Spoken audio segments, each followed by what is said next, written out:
So this one goes out to the pit, to the audience, because I wrote this song back in 1993. It was all about bands like DOA and Dead Kennedys back then. So back then we called it hardcore, but then a few years back somebody else invented something new. They called it hardcore.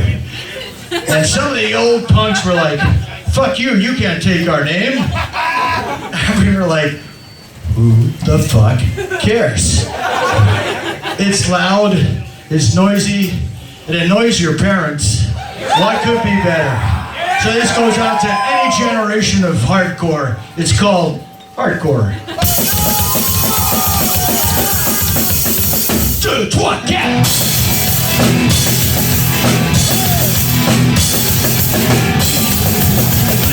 4.